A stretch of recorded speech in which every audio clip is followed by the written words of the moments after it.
This week saw the passing of a giant and a leader in our generation, a very special man, a mentor to me and an inspiration to my wife and I, Rabbi Sholom Lipskar of Belle Harbor, Florida. Passed away this Shabbos. He returned his soul to his maker on Shabbos. And just after Shabbos, as we opened our phones, we got the tragic news that at the age of 78 years old, Rabbi Sholom Lipskar passed away. Rabbi Sholom Lipskar was a giant of a man. He moved to Belle Harbor, Florida, I believe it was in 1981, when he opened the shul of Belle Harbor. Now, Belle Harbor was a gated community that was restricted to Jews. To Jews. Yeah, restricted from Jews, yeah. Which means Jews were not allowed to live there. The village of Belle Harbor was a very waspy neighborhood where Jews were not allowed to live. In fact, the way that he was able to get in there was somehow, I believe his wife went in to sign the deal or to purchase the home, and they couldn't tell that she was a religious Jewish woman. She'd have a long skirt with her. I don't know. But anyways, what happened was that obviously he didn't go in with his Yom Kippur and tzitzis. Ultimately, what they managed to do in Belle Harbor is to turn it into one of the most Jewish cities in the world. Today, the place looks like a modern-day shtetl with dozens of kosher restaurants. Some of the densest population of kosher restaurants in the world are in Surfside in Belle Harbor, Florida. That's a little strip of Harding Avenue, right there, and right in Belle Harbor, you've got more restaurants than you can count in terms of high-quality kosher food. There are kosher hotels. There are many shuls. There's shuls all over, little pop-up shuls all over the Bay Harbor and Belle Harbor Island area. The place is teeming with Jewish life. Even there's a festival, like a flea market on the beach over there every Sunday. And there's, amongst the stalls, they have a kosher Chalav Yisrael, Pas Yisrael pizza station over there. It's really very, very impressive what they managed to create in a place which originally started off in 1980s as a place that was restricted to Jews. And yet it managed to become what today is one of the most Jewish cities in the world. And who would have thought that in South Florida, in the village of Belle Harbor, I think it's the village of Belle Harbor, to be able to turn that place into the world global powerhouse that it is. It's a part of Miami, yeah. It's on Miami Beach, yeah. It's on the northern tip of Miami Beach. The Rabbi Sholom Lipskar is an inspiration because, I believe that he passed away as we were reading in the Torah. Passed away on Shabbos morning, but it was on Shabbos afternoon that we read in the Torah this week's Torah portion, which is the portion of Achrei Mos, after the passing of the two sons of Aaron. And I believe that in the messaging of this week's Torah portion, there's a beautiful manifestation of his life. And I'd like to share with you not only about his life, but why he was such a mentor and an inspiration to me as well. Welcome to Worldwide Wisdom. Here we go. So in the parasha of Achrei Mos, which is the reading of Shabbos afternoon last week when he passed away, and of course it's Shabbos, we read about the business plan of Judaism, as we discussed earlier this week. When you look at religion in general, you look at it and you realize that other religions, they tend to aspire to escape from this world. They tend to aspire, if you look at, lahavdil, to not to compare, because it's incomparable. But if you think about, the bastardization of religion in the terms of jihadis, what do? The jihadis? They aspire to die. There's a woman on video on YouTube. She says, you know why we Muslims have so many children? She says, because we want them to blow up. We want them to martyr, she says. We want them to martyr themselves. It's a famous video. And it's just so inhumane. It's so perverted to think that we have children so that they will die, because they actually believe that heaven is a better place than earth. And so they want them to go. And in the same thing in Christianity, and not to compare Christianity, God forbid, to Islam, but there's this concept of celibacy, of removing yourself from a marital experience if you're of elevated holiness. And in Islam, again, they remove themselves from wine, or they're fasting for 30 days straight in Ramadan. In Christianity as well, there's an obsession with death. If you think about it, there's an obsession with death. The saints, they become saints after they die, right? And they pray to people that die. They make statues out of the saints, out of trying to to glorify. It's a glorification of death. And to quote Jonathan Sachs, former chief rabbi of England, he says that Judaism is a profound rejection of death. Judaism is a profound rejection of death. Now that is counterintuitive, because in Judaism, you're supposed to eat and drink. You want to be spiritual on Shabbos? Have more cholent, have some chicken soup, and make sure to put a lot of flavoring in the chicken soup. How is that spiritual, right? You want to have a spiritual experience. You're making a covenant with God, right? How do you make a covenant with God? It's quite an amazing experience on the 8th day of a baby boy's life. How do you do that? Bring the wine. We say l'chaim. The little boy, the first thing that the little boy tastes at 8 days old is wine. What is this, right? We're teaching them young, right? We're giving them to drink. Yeah. So there's an obsession in Judaism with this world, with life, which is why in Christianity they'll tell you when somebody passes away, he's in a better place. In Judaism we don't say that. We don't say he's in a better place. No. This is a better place. This is ground zero. And we regret the fact that our loved ones are no longer with us in this world. And we try to elevate their souls in heaven, but really that's a consolation prize. Because the purpose of it all is to be able to make meaning of our lives while we're alive and not after we die.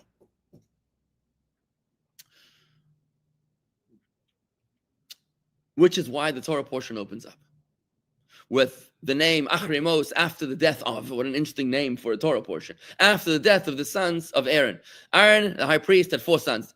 Nadav, Avihu, and Elazar, and Itamar.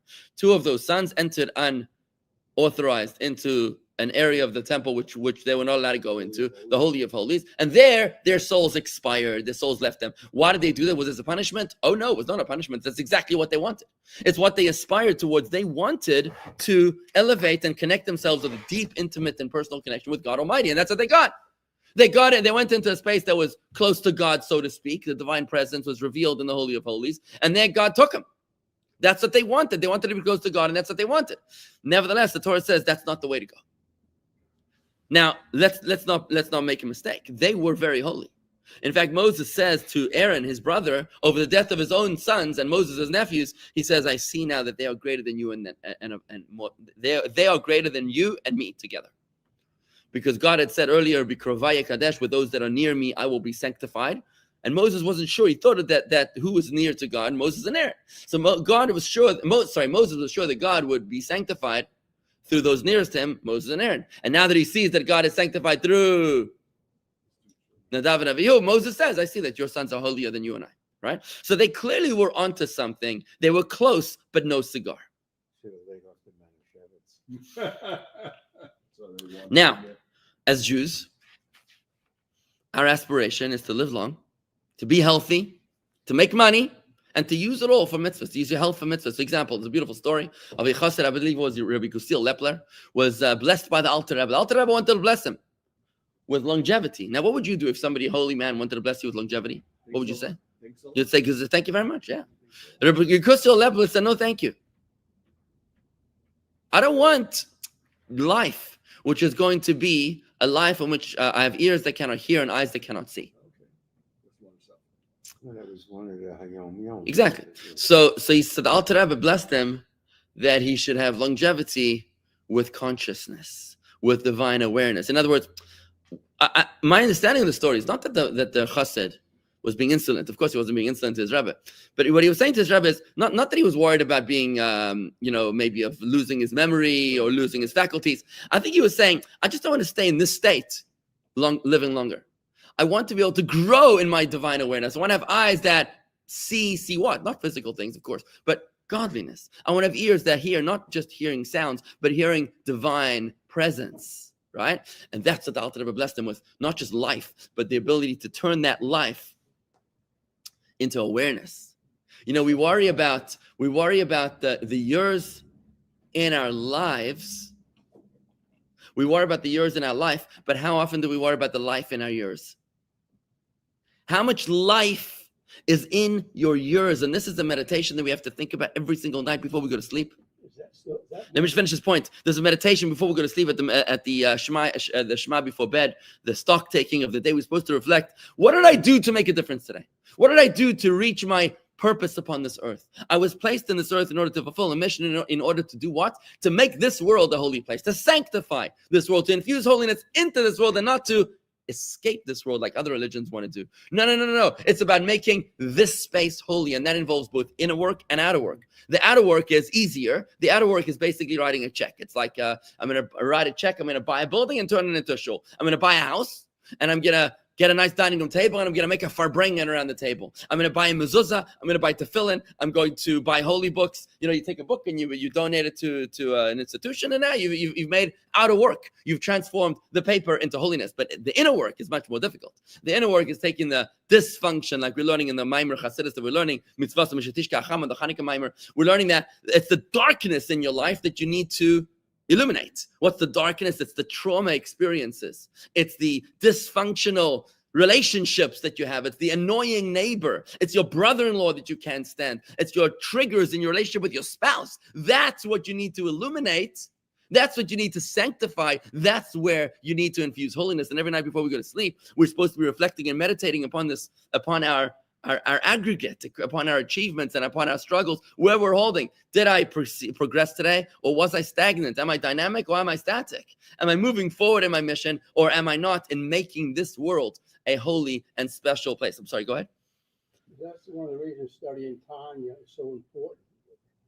It helps you. Studying Tanya is critical, because without Tanya, you're lost. You're like a ship at sea without a compass. The Tanya is our compass that guides our way. And if you haven't learned Tanya, folks, I want to invite you to study Tanya with me. I had a great story this week. Somebody called me from South Palm Beach, actually, to tell me that he has a nephew who became religious because of me. And I'm like, what are you talking about? I don't even know who you're talking. I don't even met you. Who are you talking about? He says the guy studies Tanya with me on YouTube. And apparently, because he studied Tanya, it helped him find his way. I said, listen, it's not because of me. It's because of the Alter Rebbe. I'm grateful to be maybe the medium, the channel, the conduit. I'm thrilled. I'm honored. I mean, it encourages me to keep it up. But I still think we should do Tanya again here Okay. on the table. okay, God willing, we'll get to it. I'm working on different ideas. But absolutely, Tanya is our compass in the dark waters. But I want to dive deeper into this, because the general mode is a mode of focusing on this physical world. But I want to show you how Rabbi Sholom Lipskar from Bell Harbor really embodied a mentor for me and to so many of my peers in terms of being able to be the quintessential shliach. He was the Rebbe's emissary in the sense that he did not want to go out on shlichus. From what I understood, when they stood in a private audience with the Rebbe, and the Rebbe said to him, I want you to go to Miami, him and his wife, he turned white, in her words, and she was like protesting. She was like, Rebbe, how are we going to do this? How are we going to achieve? Right? And the Rebbe said to them, I am traveling with you, but it needs to be with joy. So I said to the Rebbe, I want to go and do your shlichus. I want to, but I'm scared. I'm afraid of the unknown. I don't know if I can be a good shlucha. I don't know if I'll be able to represent you properly. And it's going to be hard for me to leave my community, my friends, my family. I don't know if I'm going to be able to do your shlichus. The Rebbe's reaction was, with this magnificent smile, he said, Ich fordach mit euch. I'm going with you. And then he added, Aber soll sein besimcha. That was like, wow. Der Riker al menasach memale sein a schliches davke mit sich simcho v'tuv levol, wo die Freilichkeit besteht in dem, als afal pivas besimcha seitzeyo, geht man nicht weg von dem Reben, dem Nosser, dem Mischaleach. Der Farbe schluche Shalodom Kemese, wie in dem tiefsten Linien von Schliches ist, a der Mischaleach wird sein Metzies und sein ganzer Linien mehr nicht, wie Metzies am Schaleach schießt sich nicht allein, nur der Mischaleach ihm mit dem Dorten. And this is a message that Rabbi Lipskar says he lived with his entire life. That as long as he realized that whenever he was in a state of joy, he knew that the Rebbe was with him, and they were able to, these weren't like, Russian Jews, or these weren't Jews that were removed from American culture. These are Americans. He's from Toronto, I think she's from New York. The husband and wife, Mrs. Chani Lipskar. These are American boys and girls. They understood what America is. They understood what America has to offer. And yet they moved to Florida, and they were not intimidated. I mean, Florida in the 60s, when they moved here, I think it was the late 60s, they weren't taken by Florida. They took Florida. They didn't allow Florida to change them. They changed Florida. They formed Florida. And when today we have, I think, over 300, maybe 200 Chabad houses in the state of Florida, it wasn't that easy. Rabbi Lipskar, in his own words, Mrs. Lipskar says that when they moved here, they couldn't pay for electricity. They were worried, she would come home and say, please God, may the lights turn on when I walk in, with their kids and everything. They went through hard times. They blazed the trail for the rest of us shluchim that came later to say, if they can do it, then we can do it too. They blazed that trail to say, yes, this can be done. They made being a shliach of the Rebbe something which we aspired towards. Rabbi Lipskar would have a Tuesday night class years ago, which was attended by hundreds of people. I think it was a Tanya class. They do deliver every Tuesday night, which was packed up the show like a Yom Kippur capacity crowd. I even heard his nephew in China wrote a message that when he was in yeshiva, his nephew wasn't even married to his niece, to Rabbi Lipskar's niece yet. It was through marriage. Before he was married, he says, we were in Boston in yeshiva. We would take the recording tape of Rabbi Lipskar's Tanya Shir and crowd around it in the 90s to be able to listen to his Tanya Shir. Can you imagine what kind of influence he had? Here's a guy who, instead of being intimidated by the American way, he influenced American life. He wasn't just an American Jew. No, whatever. Just to quote that line from Golda Meir, he wasn't just a Jewish American. He was an American Jew, right? His identity was his Judaism, not just happening to be a Jew in America. He was a Jew who happened to be, whatever. What I was trying to say. Anyways, bottom line is, I want to share with you a piece of Talmud, which brings out a deeper nuance into this aspiration of us Jews in the business plan of Judaism, which is to infuse holiness in this world as opposed to escape this world as fast as we can, like other religions perhaps are trying to do. The Gemara tells us in Gemara Chagiga as follows, a beautiful story. The rabbis taught in a brisa, it's a story of the four sages who attempted to delve into spiritual heights, into the celestial heights. The story goes, there were four who entered into the sublime orchard, and they are the following. What is the sublime orchard? This is the sublime orchard is into the divine consciousness, into the secrets of Jewish mysticism, right? There's a story about the Rambam Maimonides that they say about him that he was a Kabbalist par excellence. He was a Kabbalist of the highest of heights. If you read just the first two chapters of his Magnus Opus, it's mind-blowing to read about his divine awareness. So Maimonides, somebody was a very controversial figure. They actually burned his books. Can you imagine? The Jews burned his books because they believed that some Jews, they believed that his writings were somewhat heretical. The story goes, I forget who it was, that someone said to another, one rabbi said to another, if you only knew the greatness of Maimonides, you don't even reach his ankles. And he said, if you wanted to experience the awareness, I can share with you the awareness, the divine consciousness that he had. And this person was then gifted with the divine consciousness of Maimonides somehow by the Kabbalist who was talking to him. And the guy felt flat on the ground. He couldn't even withstand it. So imagine if you were exposed to divine awareness. Imagine you could enter into an IMAX theater and here you would experience the secrets of the universe. What would happen to you? Imagine if you had a private audience with God Almighty, right? And you were able to experience the secrets of the universe. There's an account in the Torah about Moses having such an experience where, God is passing over him and he was in a cave and he saw the back, he didn't see the front of God, so to speak, anthropomorphically speaking. How would you react if you were exposed to such elevation, to such inspiration, to access such secrets, such wisdom? Here's what happened. The four sages were Ben Azai, Ben Zoma, Acher, also known as Rabbi Yishmael, and Rabbi Akiva. Ben Azai, Ben Zoma, Acher, and Rabbi Akiva. Before they entered, Rabbi Akiva said to them as a warning, beware. We're going into the heights of heights. This is dangerous stuff. When you reach near the pure marble stones, do not say there is water here, there is water here. How can we continue further? Because it says the practitioner of deceit shall not dwell within my house. Can I skip this piece over here? Fine. Here's what happened. They went in. Ben Azai glanced towards the divine presence, and he died. I believe that Ben Azai was like the sons of Aaron. Same as the sons of Aaron. They entered into a place which was spiritually elevated. And what happens to them? The soul just expired. That's what happened to Ben Azai. Same exact thing as what happened to the sons of Aaron. The second one, Ben Zoma. he glanced and became mentally unstable. In other words, whilst Ben Azai lost his life, Ben Zoma lost his mind. Acher chopped down saplings in the orchard, which means he lost his faith. And only Rabbi Akiva was Yatza B'Sholom. He entered in peace and he emerged in peace.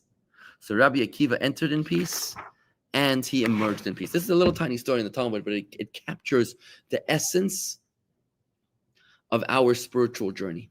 You see, in all of us, if you're watching this video, if you're growing with me, then you too are entering the orchard vis-a-vis where you were prior.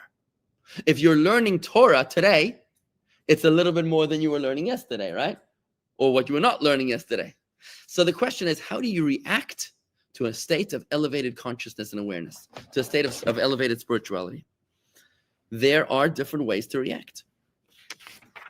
There are those people who upon entering into a state of heightened spirituality, heightened religious observance, heightened consciousness of their faith, there are those people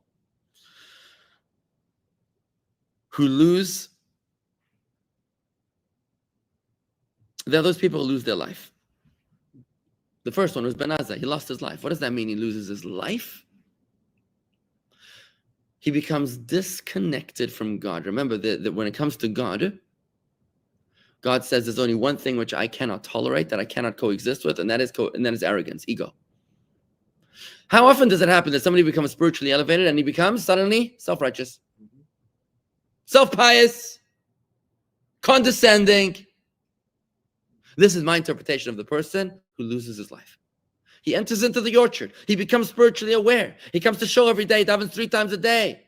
He's learning Torah, he's learning Talmud, he's learning Chassidus, he's learning Tanya. And he's telling everybody else how elevated he is and how low they are. And even if he's not saying so, he might feel it. This is a person who, like Ben Azai and like the sons of Aaron, peaked and expired. But the sons of Aaron sounds like they were in a positive manner. They were trying to do a positive manner. All of them were doing a positive manner, but it wasn't the ultimate purpose. They were misguided in their intentions. Let me develop this idea a little bit. The second character in the story of the 4 stages was Ben Zoma. It says Ben Zoma, he peaked, and then he lost his mind. What does it mean that he lost his mind? Again, my interpretation of this is that what happens, what does your mind do? Your mind helps balance your emotions. How often does it happen that those who become religiously elevated suddenly become judgmental? They start judging everybody else. And you look at them, you're like, where were you yesterday, man? You were doing the same thing yesterday. No. Now I'm good. It's everybody else that's bad, right? I remember there was a person in our shul that was very upset that somebody was experiencing a minor violation of Shabbos, on Shabbos. Whatever. I mean, I'm not going to get into it, but I'm certainly not the police force here. Somebody in our shul years ago, I think he had a phone in his pocket, maybe. So somebody was very offended by that, like very, very, very angry about it. And I looked at this person. I said, with all due respect, how did you get here today? How did you get to shul today? You walked? Oh, you didn't walk. So what do you want from this guy? Just because he's not. So you have a red line, so you don't bring a phone in your pocket and shul. Okay, fine, got it. Very, very nice. But you know what? Just because that's your red line, it doesn't mean it's his red line. How about we don't judge anybody else? How about we love everybody and accept everybody instead of losing our mind? I'm not looking at a person. It just was insane. It was an insane behavior. It didn't make any sense why suddenly now you're judging another person with the same exact violation that you were doing yesterday or a month ago or maybe 3 months ago. The third one, Elisha ben Avuya, this was Acher. Did I say Rishmo? No. It's Elisha ben Avuya. Acher, he entered and he lost his faith. What does it mean he lost his faith? Again, my interpretation of this. How often does it happen that a person becomes religious, and one person becomes religious, and he turns off 100 members of his family from religion? He turns them off faith, right? Because they see what a nasty you-know-what he's becoming, that they say, that, no thank you. His children will say, Dad's become mean. or older brother became mean, became nasty, we don't like him because of his religion, therefore we want to be, it often happens, suddenly you're, it's never what you say, but how you say that matters, right? So let's say you become religious and they keep it kosher. Keep it kosher, right? So very good. So you want to be part of the family, you want to enjoy family events, but now you're making everybody miserable about the kosher diet, right? Or you're making everybody miserable about the cruise that you want to take as a family because it's got to conform with your values. How about you do it? It's not what you say, but how you say it that matters. You come in and say, well, the whole world's got to change because I have certain values that I've now adopted. Or you could say, listen, guys, you do your thing. We'll make it work. We'll figure out a way to make it work. You see the difference and how you can do that? So here's the third character that walks into the orchard and he loses his faith. In modern terms, I believe what this means is the person that becomes more religious and then disinspires everybody else from becoming religious. When you see, we say in Yiddish, as a Baltaiva est, veren alle hungrig. When a glutton eats, everybody develops an appetite. When you see somebody eating with gusto, you're like, oh, can I taste some of that stuff? It looks amazing, right? Because you see the passion and enthusiasm with which they eat. When somebody becomes observant, you're supposed to feel the same thing. You're supposed to see a person elevated, aware, happy, joyous, present. Suddenly he's looking you in the eyes when he talks to you instead of looking at you distracted. He's not living a life of distraction, but a life of attention, a life of focus, a life of awareness, a life of presence, a life of meaning, where he's serene and tranquil in every experience, where he finds equanimity in the good and in the bad. He's not afraid, he's not intimidated, he's not anxious. When somebody sees that, they should say, wow, how can I get some of that? But when you have a person that uses his faith as a baseball bat against others, that's the guy that enters into the orchard and loses his faith, because he's causing other people, by his becoming religious, he's causing other people to lose religion. There was only one out of the four, Rabbi Akiva the fourth, who was nichnas b'shalom v'yatsa b'shalom. He entered in peace and he left with peace. Rabbi Akiva entered with an even keel, and he leaves with an even keel. He knew, he came with that warning, which we had before, which I didn't get into, but the warning about the marble stones. When you reach when you reach near the pure marble stones, do not say there is water here, there's water here. How can we continue further? Because it says, a practitioner of deceit shall not dwell within my house. A speaker of lies shall not abide before my eyes. What Rabbi Akiva is saying is that be wary when you become conscious. You can easily fall. You are not immune from failure just because you're rising higher. In the contrary, the higher you are, the harder you fall, right? So Rabbi Akiva is coming in with an awareness, and that's why Rabbi Akiva was the one who was able to use his faith as an opportunity to create shalom, to create peace, to create balance and serenity within this world in a most beautiful way. And I believe that is what happened to Rabbi Sholom Lipskar when he too rose up, when he was appointed by the Rebbe together with his wife in that private audience. I want you to go to Miami, and I'm going with you. There are different ways that he could have done that. He could have gone to Miami. He could have gone to Bell Harbor, and he could have been one who loses his life by having become arrogant. I'm the Rebbe's man. Rabbi Lipskar was not like that. Did the Rebbe actually physically go? No. The Rebbe said to him, I am going with you. In other words, you ask any Chabad rabbi, it's a good question, Marty. You ask any Chabad rabbi, you tell them, you guys are amazing. Look at what you created from nothing. You started here 10 years ago and you got this giant, amazing experience. You guys are amazing. Any Chabad rabbi will say to you, wasn't me. It wasn't me. It was the Rebbe shining through me. I just try to stay out of the way. Right? The Rebbe is traveling with us, right? So Rabbi Lipskar could have easily become a very arrogant person. He could have easily, so to speak, lost his proverbial life, his connection to God, as he could have said, look, I remember he said to me once, when I got married, and 21 years ago, we moved to Florida. Rabbi Lipskar said to me that he was looking for a Rosh Kollel. He was looking he was looking to open an academy for married men to study post-marriage with the head of the academy, the Rosh Kollel, and he said, money is no object. I'm looking for the best in the world. This man had access to limitless funds. This is one of the wealthiest zip codes in the world. It's 33418. No, sorry, that's our zip code. 33154. We're also one of them. 33154, right? Which is the Bell Harbor zip code. He said, money is no object. And I remember looking at him. I was a young married man. I'm like, wow. Chabad rabbi saying that he has no limits in his budget. That's like, I've never heard of such a thing. That's incredible, right? But instead of becoming arrogant, he was approachable. He was there. I remember whenever he spoke to me, he would talk to me eye to eye. He would know where I'm at. He was, I mean, listen, let's be honest. He's a very, very busy man. Very, very busy man. But when I spoke to him, I remember one time I brought one of our members to speak to him because for whatever reason, he made time. He just made time for us. He met us in his office, and it wasn't easy to get through to him. I mean, he had secretaries and everything else. He was a very, very successful and busy man, but he made sure not to forget the people behind. This was a man that didn't lose, God forbid, his life, his arrogance. He also never lost his mind in the sense that he never lost his judgment. You know, one of the things that he did? Rabbi Lipskar opened an amazing organization called the Aleph Institute, which is an institute devoted to helping or taking care of Jewish people in the military and in jails, prisons. I think it's the United States, but maybe it might be even more. Whatever, yeah. But it's an amazing organization because think about it this way. What happens when somebody says that they're going to jail? Person here is judged, vilified, condescended towards, and nobody wants to take care of them. There's a voice note that was shared somewhere after he passed that somebody was saying, I heard this voice note, that Rabbi Lipskar saved my life, and because of him, I'm religious today. Why? She said because when her father went to jail and everybody ostracized the family, Rabbi Lipskar went to visit the mother and said, I'm here for you, and Aleph will be there for you to take care of you, and your husband is a good man, and just because he made a mistake, he's not judged by the worst decision he made in his life. And we will be there, and he's our brother, and we'll take care of him. And then he went down to jail, and he visited the guy, and he took care of him, and when he came out, the family found their faith. Right? That's what the daughter said. I'm religious because of him.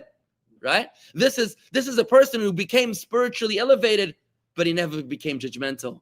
Never lost his mind. He kept that balance. He never looked down at fellow Jews. He never judged them and said, oh, you're not religious. Oh, you're not observant. Oh, you're not doing a mitzvah. Oh, you're eating this. Oh, you're doing that. He didn't judge them. He welcomed them with an unconditional love. That was Rabbi Sholom Lipskar. Just the opposite. How often does it have? How easy it is to become judgmental. Marty, doesn't it feel great to be judgmental sometimes? Doesn't it feel great when you can just look at someone else and zinger, right? You can just cancel. It's so popular in America today. You don't like someone? Cancel. Unfriend with the click of one finger stroke. You can delete your brother-in-law.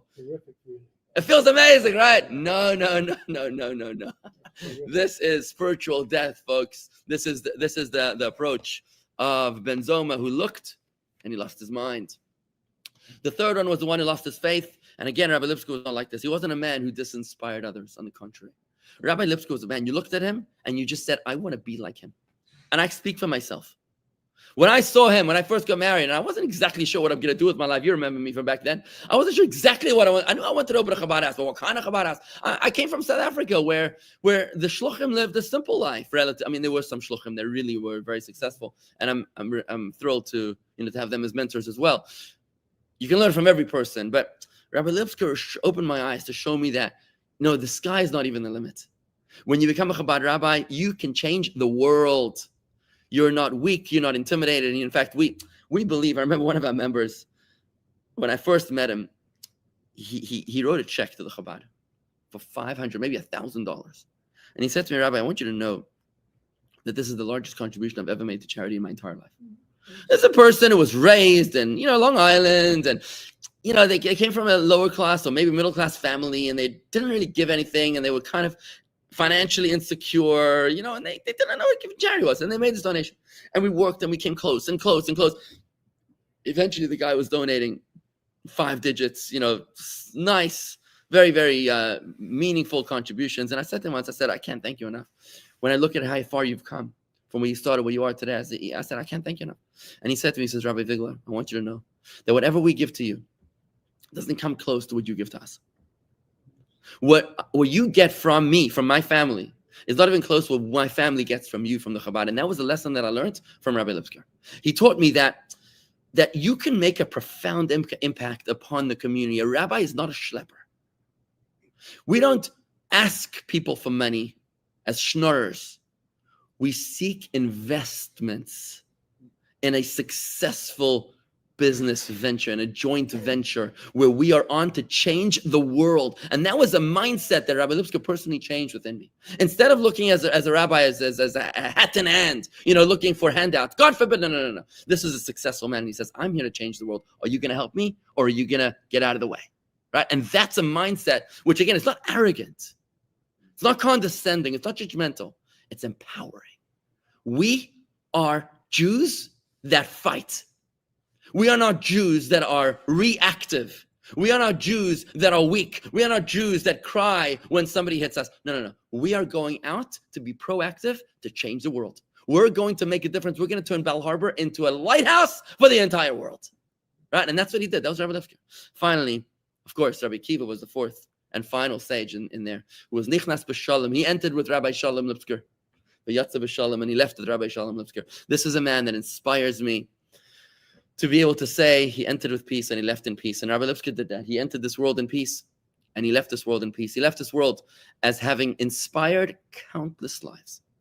Countless lives. The stories are emerging. Magazines are now starting to be printed about putting together his life story and the impact that he had. It's just sensational. Later at the Farbrengen today, I'm going to share a story of his that really inspired me in a very beautiful way. But I just would like to dedicate today's Torah study to his elevation of his soul, to Rabbi Sholom Lipskar's soul.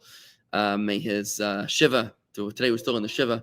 I plan on visiting the family this week, but may his soul be elevated in Gan Eden. May he derive tremendous nachas from all of his children and his grandchildren, his countless students. You know, the Rebbe said to them, they wanted to have children. The Rebbe said to them, they were frustrated after some years of infertility. So the Rebbe blessed them, as es wird sein Zinen Techter, there will be sons and daughters. Now, they only had one son and one daughter. So what does it mean that they were blessed with sons and daughters? So my mother-in-law interprets it to mean the countless children that they have, from the children that they influence, whose lives they change. And, you know, somebody once asked the Rebbe's wife, Rebbetzin, where are your children? A little boy. He asked the Rebbetzin, where are your children? And she said, my children are in 770. Right? My children are in 770. It says about Moses too. These are the children of Aaron and Moses, and it lists the sons of Aaron. Why does it say that? I thought it said the children of Aaron and Moses. Because when somebody influences somebody else's life with Torah study, it's as if he gave birth to him. Whoever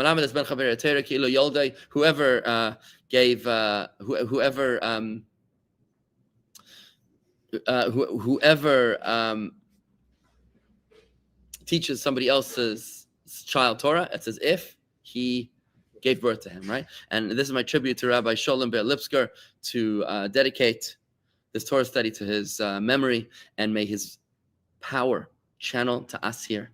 May we all of us merit, to be able to have a piece of his beautiful soul, to be able to have a piece of that giant soul within us, to be able to influence like he influenced, to have the courage that he had, that he exhibited, to have the faith that he exhibited, to have the balance and the tranquility that he exhibited in order to make this world a more beautiful place. And if we would only be so fortunate to do to Palm Beach Gardens what he did to Bal Harbor in the most beautiful way, may we too become a lighthouse. May all of us, wherever we are, merit to channel that beautiful blessing that he had, that beautiful soul, into a life that is so incredibly meaningful. Today's Torah study is dedicated lovingly by Baracha Gelb in memory of her dear husband, Stanley. May his soul be elevated in Gan Eden in the merit of today's Torah study. Thank you very much.